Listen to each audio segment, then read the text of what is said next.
रचना यादव की हत्या मामला। पुलिस ने 3 आरोपियों को गिरफ्तार कर किया बड़ा खुलासा। देश की राजधानी दिल्ली के शालीमार बाग थाना इलाके में 10 जनवरी को प्रॉपर्टी डीलर पति की हत्या की चश्मदीद रचना यादव की हत्या में शामिल 3 बदमाशों को दिल्ली पुलिस ने गिरफ्तार कर लिया है। इनकी गिरफ्तारी बिहार के कटिहार से हुई है। गवाह रचना यादव की हत्या की वारदात की साजिश रचने वालों में भरत यादव भी शामिल था। वह उनके पति की हत्या में भी शामिल थी और फरार चल रही थी। बदमाशों ने सिर में गोली मारकर 10 जनवरी को रचना की हत्या की थी।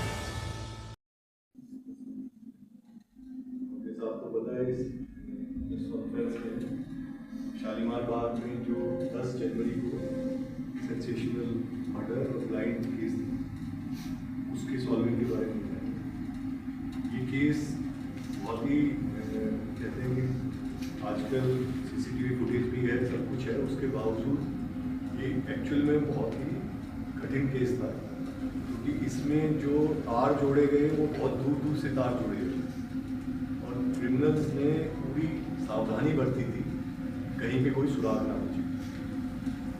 हालांकि शक भरत यादव पे शुरू से था कि क्योंकि इनका पुराना डिस्प्यूट था, बट उसका पिछले 2 साल से पता नहीं था। वो 2 साल से बिहार में रहे, जो अब हमें पता चला जब हमने उसको वहाँ से तो उसने ये सारी कॉन्स्पिरेसी इसमें खास बात ये है कि 2023 में भी एक मर्डर हुआ था इसमें विजेंद्र नाम का शख्स की हत्या हुई और उससे पहले एक अटेम्प्ट टू मर्डर हुआ था जिसके अंदर इसके भरत के भाई के ऊपर तो ऐसे इनकी कई साल पुरानी राइवलरीज की है। विजेंद्र के ऊपर भी लगभग 1 दर्जन केस और भरत के ऊपर अभी दूसरा केस हो गया। पहले मर्डर था तो 10 तारीख को जब ये शुरुआत होती है, जब सुबह 10:30 बजे जो विक्टिम है वो कहीं शोक सभा से आती है अपने घर के बाहर, मोटरसाइकिल पे 2 लड़के आते हैं, शूट करके चले जाते। उसके बाद हमने हमारे जॉइंट सीपी नॉर्दर्न रेंज के अंदर एडिशनल सीपी मिशन से और कुछ हद तक एडिशनल सीपी रोहिणी राजीव रंजन उनके स्टाफ ने भी इसमें योगदान दिया और बहुत सारी टीमें बनाई गई। उसको सीसीटीवी को भी चारों तरफ से ड्रिल किया गया, आगे बैकवर्ड लिंकेजेस वहाँ पे जो टेक्निकली फोन जो समय मौके पे थे वो सबको खंगाला गया और काफ़ी मशक्क़त के बाद इसमें फाइनली हम लोग टेक्निकली ही इस मुकाम पे पहुँचे कि शूटर को हम आइडेंटिफाई करें। शूटर ने तब से अपने फ़ोन वोन सब ऑफ कर रखे थे और ये हमें जरूर पता चल गया कि हरियाणा पानीपत से नाम से है, बट उसका लोकेशन फाइंड आउट करने में फिर समय लगा क्योंकि इसने उसको वहाँ बिहार में बुला दिया।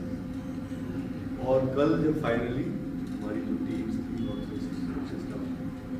वो जब गई तो पहले भागलपुर पोजीशन थी, कटिहार में जाके फाइनली जंगल में एक हट से इनको पकड़ा गया और उस जंगल में काफ़ी मशक्क़त करनी पड़ी। सीआरपीएफ वगैरह वहाँ पे थी और लोकल पुलिस को भी दूर में रखा और फिर कल रात में इनको वापस लाया गया और जब इनका इंटरोगेशन हुआ है तो उसमें यही बात सामने आ गई कि भरत यादव हालांकि उसके साथी सारे अभी भी जेल में हैं, ये प्रोक्लेम्ड ऑफेंडर है, पकड़ा नहीं गया। तो इसने ही साजिश रची थी कि जो मेन उसकी वाइफ जो उसकी पहली करी अगर वो रास्ते से हटे तो केस में कुछ रिलीफ मिल सकता। तो इसने और इसमें जो लड़के इसने जुटाए वो दूर दूर के लड़के, मतलब एक वहाँ पे हरियाणा में कोई फार्म है, कोई किसान है, मशरूम फार्मिंग करता है, उसके मार्फत जो मेन शूटर है निखिल के तक गया। निखिल ने फिर आगे अपने दोस्त सुमित को किया और इसमें अभी 3, 4, 5 लोग और भी हैं जिनकी रिक्वेशन चल रही है। सबका रोल क्लियर किया जा रहा है, जैसे जैसे रोल क्लियर होगा तो टेस्ट भी आज का कल में, क्योंकि अभी जब इतनी दूर से हम उनको लेके आए तो काफ़ी विरोधाभास है उनके बयानों में और कुछ क्योंकि हर आदमी ये कहता है मैं तो निर्दोष हूँ, जब तक उसको हम कोरोबरेट नहीं कर लेते सारे सबूत और एविडेंस के साथ तब तक वो अपने निर्दोष की कहानी सुनाता रहता है। लेकिन इनके पुख्ता एविडेंस थे, इन तीनों को अरेस्ट कर लिया